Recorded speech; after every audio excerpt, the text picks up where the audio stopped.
TNPSC தேர்வில் இந்த முக்கிய தினங்கள்லாம் ஞாபகத்தில் நிற்க மாட்டேதா? தமிழில் இந்த முக்கிய தினங்கள்லாம் கொடுத்துருக்காங்கல்ல, இதை வந்து நம்ம ஒரு ஷார்ட்கட்டில் பார்க்கலாம். கண்டிப்பாக தேர்வுக்கு ஞாபகத்தில் வரும். வாங்க பார்க்கலாம். உலக ஓசோன் நாள் வந்து செப்டம்பர் 16. இதுக்கான ஷார்ட்கட்டும், இந்த உலகமே நினைச்சாலும் ஓசோனில் 16 நாள் கூட செஃபாக இருக்க முடியாது. உலகமே நினைச்சாலும் ஓசோன்லனா உலக ஓசோன் நாள் எத்தனை நாள் கூட? 16 நாள் கூட. 16ஆம் தேதி செஃபாக இருக்க முடியாதுன்னா செப்டம்பர். அதை ஞாபகத்தில் வச்சுக்கோங்க. அடுத்து உலக இயற்கை நாள் அக்டோபர் 3ஆம் தேதியா? அக்கா 3 நாள் உலகத்தில் உள்ள இயற்கையை சுற்றி பார்த்தாங்க. அக்கா 3 நாள்னா அக்டோபர் 3ஆம் தேதி. உலகத்தில் உள்ள இயற்கைனா உலக இயற்கை நாள். அவ்வளோதான்.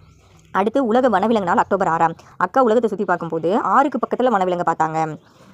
அக்கா அப்படின்னா அக்டோபர், 6க்கு பக்கத்தில்னா 6ஆம் தேதி என்ன பார்த்தாங்க? வனவிலங்கு பார்த்தாங்க. ஓகேவா? உலகத்தை சுற்றி பார்க்கும்போது வனவிலங்கு பார்த்தாங்க. அப்போ உலக வனவிலங்கு நாள் அக்டோபர் 6ஆம் தேதி.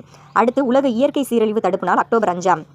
அக்கா இயற்கை சீரழிகிறது, இதில் வந்து உலகத்தில் இருக்க இயற்கை சீரழிறதுன்னு சேர்த்துக்கோங்க. உலகத்தில் இருக்க இயற்கை சீரழிறதை பார்த்து 5 நாள் விடுபடுத்துட்டாங்க. அப்போ உலக இயற்கை சீரழிவு தடுப்பு நாள் அக்டோபர் 5. இது மாதிரி நிறைய ஷார்ட்கட் பார்க்குறதுக்கு நம்ம சேனலை சப்ஸ்கிரைப் பண்ணிட்டு வீடியோ செக் பண்ணுங்கள். நிறைய ஷார்ட்கட் கொடுத்துருக்கேன். தமிழறிஞர்களும் தமிழ் தோண்டும் அப்படின்ற டாப்பிக்ல இருந்து ஒரு 100 முக்கிய கேள்விகள் 6ஆம் வகுப்புலேருந்து 12ஆம் வகுப்பு வரைக்கும் எடுத்து வீடியோ போட்டு